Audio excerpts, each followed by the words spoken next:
In this video, we are going to go through the art direction of Loewe, one of the funnest, most interesting brands of probably this last decade. They are the epitome of Spanish luxury. They not only make true luxury heritage items, but they also cross over and crush it on new channels like TikTok. And this is the perfect time to do this video because their creative director, Jonathan Anderson, has just left for Dior. So I want to take some time and appreciate that era. I had a blast pulling all of this together and really taking an in-depth look at the art direction the brand has done in their campaigns, in their presentation, and on their social media. And so we're gonna break it down for you as a toolkit of what this means for brands, what this means for you as a creative, and what you can learn from them about your own creative work. We're gonna talk through recurring ideas and the motifs they use in a lot of their campaigns. We're gonna talk through the foundations of art direction for a luxury house like this, and what do they actually build their world around? Editorials, still life, behind the scenes, sets, even events and showcases. And we're gonna talk about concepts and the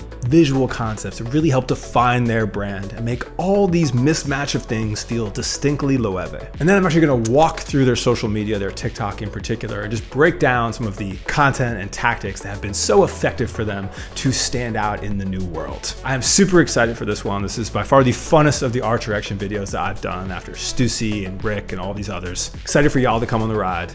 Let's lock in. So first, I want to take a look at what Loewe looked like a decade ago. So if we look at their 2013 ad campaign, it has Penelope Cruz in it.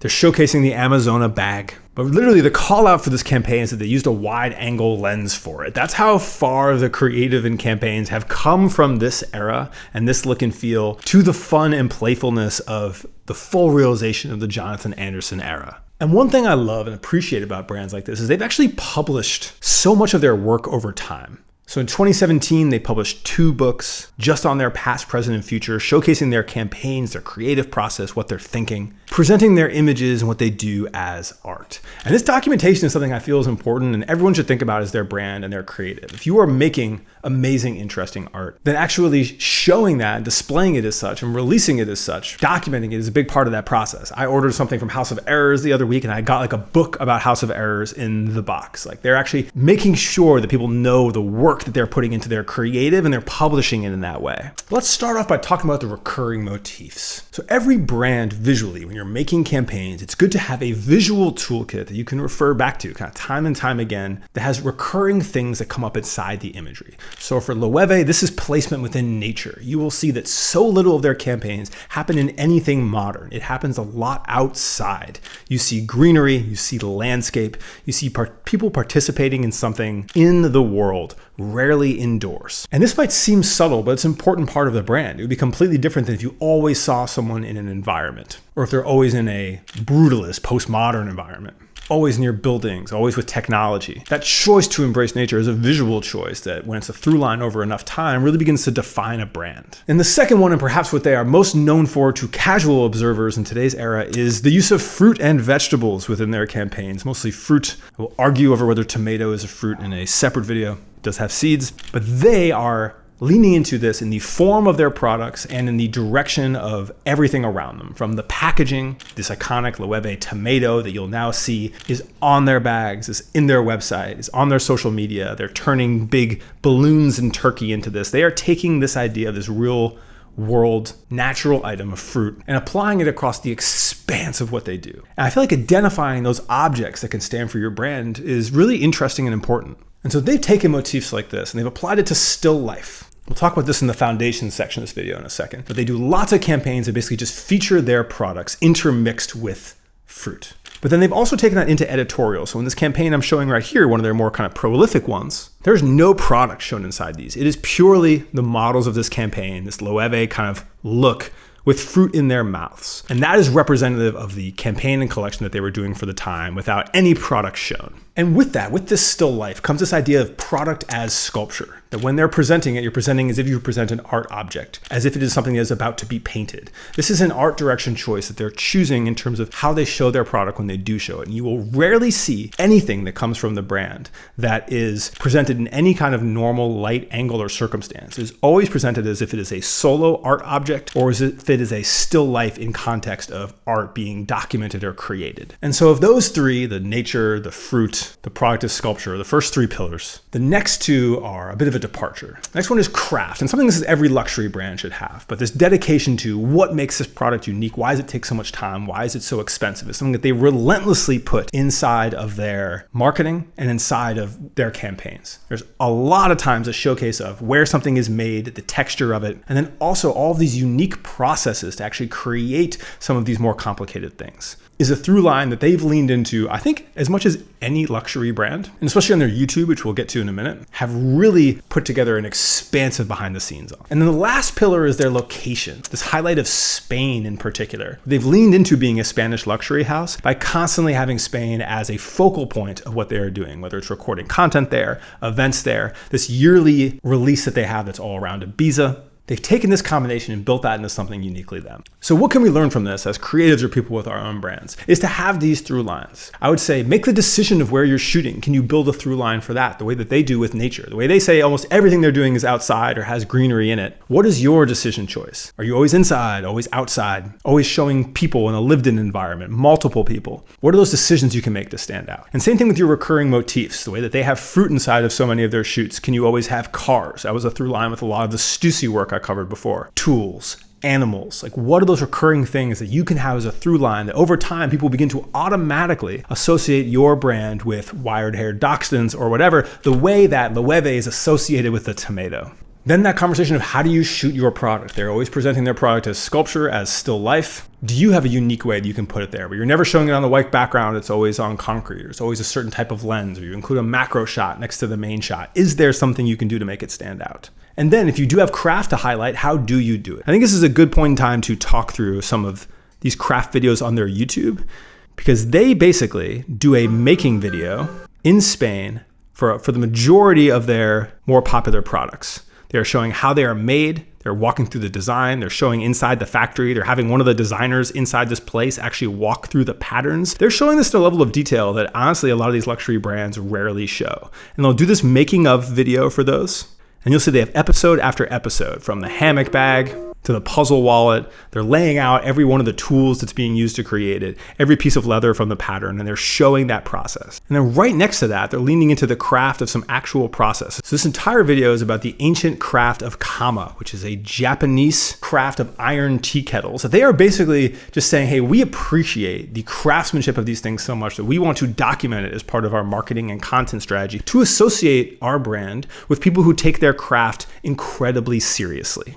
And then last, this idea of location. So one of my favorite parts about their locations, they have this yearly series, the Paula's Ibiza campaign. It's a yearly collaboration collection that they do, but it's always set inside Ibiza. They're documenting the party and nightlife culture of the island. They're shooting on the location of it, and it becomes a through line as much as you see them in the actual more developed areas of Spain. They're actually seeing to actually create the products or cut these patterns or do those events. You're getting into this legendary island that's part of that ecosystem to tell a very different story there, but it happens every year like clockwork in collaboration. I think for a lot of brands, thinking about where they're from and their culture and what they do there, whether that's a yearly surf contest or a rodeo or a race or a meetup or whatever that looks like, where would you want to appreciate? And if you are in Texas, do you want to be going down to Terlingua, making that a part of your lore, or Marfa, or a massive national park? Or if you're from some kind of very different country and you're doing this all from the Philippines, like what are those things you could highlight that are innately related to your culture that you appreciate and want to make part of your brand? So today's video is brought to you by MusicBed.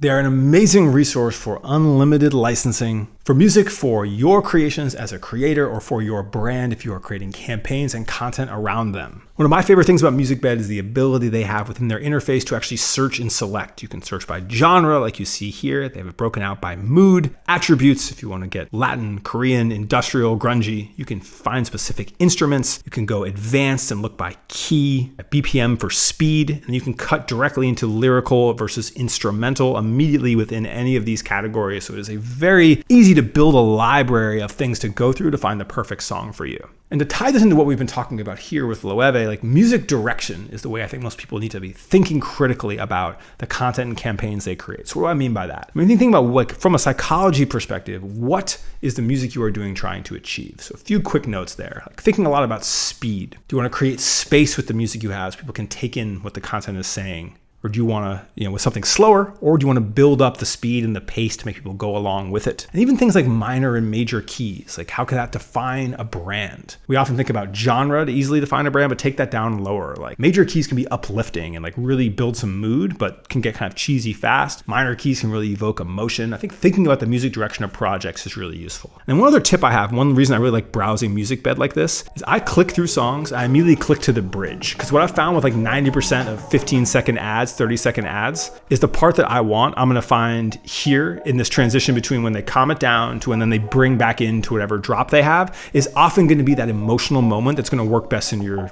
actual campaign. So you will see me extensively as I browse through this, click into these bridge areas and try to find those moments. Because really, when you're doing music direction, like in this era, and you're actually looking through these songs, you're looking for a couple things. You're looking for an amazing emotional grab that can stop people and make the music a part of what you're doing. Or you're looking for a transition point where you're gonna change something in your video from like behind the scenes to what you're actually showcasing, or like the transformation where you can basically do a beat drop and and there's enough of a hardcore transition that actually makes like a real emotion come out of it that's evocative. Or you're looking for something potentially viral. Like I have this I Hate New York song bookmarked here because for one of the campaigns we're working on, I think people would actually potentially use this audio, actually make their own version of it because the way he does this thing on the bridge. And so if you kind of hunt for that, you hunt for those transition points, you hunt for those moods, you hunt for those viral potential moments, like you're beginning to do some real music direction. And the last thing is loops. One of the keys to especially a lot of vlog content is if you can start it and end it so it feels like it's one continuous thing, you're gonna get longer view time. So I'm also, when I'm clicking through these, always looking for like, is there a banging loop here where I can kind of really nail in that 7 seconds, 15 seconds to match a social campaign. So anyway, these are some of my favorites. I might just do like a MusicBed playlist of my favorites and publish that like in a future video. Let me know if that's interesting. You can learn more about them and sign up for a free trial of MusicBed at the link down below. Thank you so much. And so if those are the pillars, the recurring ideas that you see within Loewe's content, now let's talk about the foundations, especially foundations for building like a luxury house like this. What do you build your content around? And from there, we'll go into some of the actual art direction concepts you can add into your toolkit. So first, every release, they do a combination of things, and there's a blueprint that most brands follow very similar. They do an editorial release, so basically using models to showcase the items that they are presenting. And they also have a still life for this. And you will note inside their kind of site where they show off all of these collections, they usually put both side by side. So literally, as we scroll through this, you will see they do editorial with Megan Rapinoe here, but then also they have this still life collection. They're kind of linking both. So they are side by side, always identifying that when we do a release, we do editorial and then we do still life. And then in addition to that, you will see the behind the scenes, like I pulled up already, of the bags being pulled apart, etc. That's a part of every year of that release. That's part of their toolkit. Editorial, still life, behind the scenes. And then that location element. They're not doing that every campaign, but they are doing it every year. They're having this Ibiza spotlight. And this forms the playground within which they create content until the TikTok era, which we'll get to at the end. But one thing I wanted to note about the editorial style of this is they worked with a partner, Paris, for many years of the campaigns you see on this list. The last few years looks like they're a little bit less involved. But for the years leading up to, they worked with this one specific partner, I'm scrolling through here, specifically on production. They basically got a set made for every single one of these shoots and campaigns that they did by this group in Paris that makes these very intricate, interesting sets. And you'll see within those actual campaigns, they call it out each time, they will have this kind of weird black chandelier that every one of the models is set in front of. They will have this incredible rope background pattern. They will have this weird stone heart sculpture that they have here. All this is production that's being engineered specifically to be the anchor of that campaign. And that's another big takeaway I think people should think about is everyone's doing these white background shoots now, right? Everyone's shooting inside these studios. They will have a handful of things here or there. Everyone's setting this up. They're obviously putting some props or production in, but having someone fabricate a centerpiece for this is a strategy that luxury brands are doing and is something that I think is a great way to find a signature partner, build out a budget, and include within each of these as an approach that you can take, because especially in the social media era, that gets more and more interesting because then can you actually put that out in the street for 36 hours and have your fans interact with it? Can you shoot video in and around it to become a set piece the way I have this behind me that works for the whole season and comes in and out? You display it at trade shows.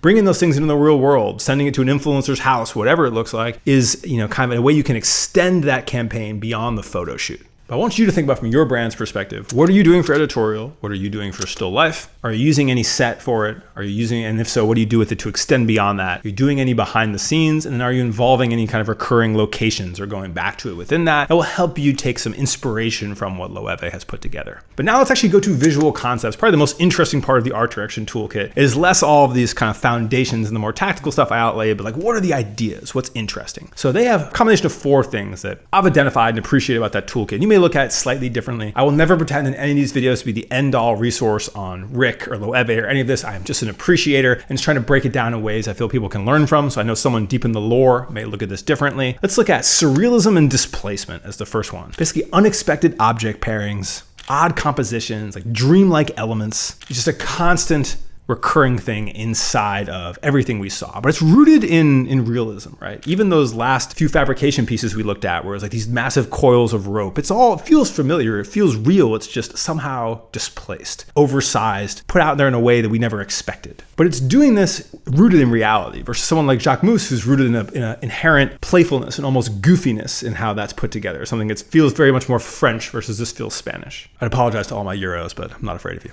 Negative space and stillness is the next one. This idea of a calm, almost eerie minimalism that forces the eye to focus. Not like hammering in that they're trying to sell you something, but basically suggesting that you look at this thing that is like featured inside the composition. And then third, the art and sculpture references. They're super obvious throughout so much of this, where they're basically staging these photos like museum installations. And even these campaign sets, even the way you showed that behind the scenes, looks like something that's about to have a glass pane put over it and then be placed in a museum. And this is just a composition technique, right? How can we take something in the real world? Let's take the way things are presented inside a museum and present our products the same way. And then last, this idea of kind of humor and absurdity. They're not a brand that's afraid to have fun. But the playfulness is done through essentially like a deadpan weirdness. It's not done through like a haha funny. And one thing I encourage lots of brands to do is a lot of brands are afraid of humor, but humor, especially in the social media era, is so crucial, right? Because it's just a core human emotion that immediately gets you more views, saves, and shares. And so as opposed to trying to make someone laugh, or try hard fashion in general, they're kind of living in this middle ground where like you inherently appreciate it. That's nuance, but you don't have to be nuanced. You can pick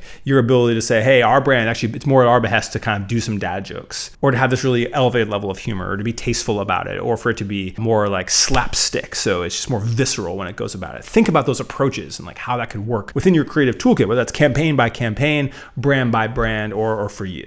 So now last, I want to actually walk through their social media because they've done an incredible job with it, and we can walk through some of the tactics. And this is the world that I live in the most. If you had talked to me a couple of years ago, I would be spending most of my time on campaign shoots, right? And now I spend most of my time in tactical social media. What do we do week to week, month to month? And they've got a fun approach for some of this. Something that they do excellently, I think a lot of brands can learn from on TikTok, is they will take a viral video, something that is happening in the culture, and just remake it. This is a classic brand strategy where they will just get the original influencer and they will just redo it. Reformation was kind of like the queens of this a few years ago, where they would literally take creators that make an amazing video type or had a viral video and be like, remake this video wearing a Reformation dress. This is essentially this version of this, where we've seen these videos, these people swinging off boats before. She just happens to be doing it in a Reformation dress. But they're not afraid of playing into trending sounds. This is a very account that is willing to have fun. Same thing with this. This is just another trend that they are acting on. And it's funny how few brands feel they're willing to participate in trends, but then a brand as elevated as Loewe is also trying to do it. So this was a trend where you were seeing where people would have like something to take the edge off. They have like a piece of carrot cake where you typically hold a cig. They're doing this here with progressively bigger and bigger candles.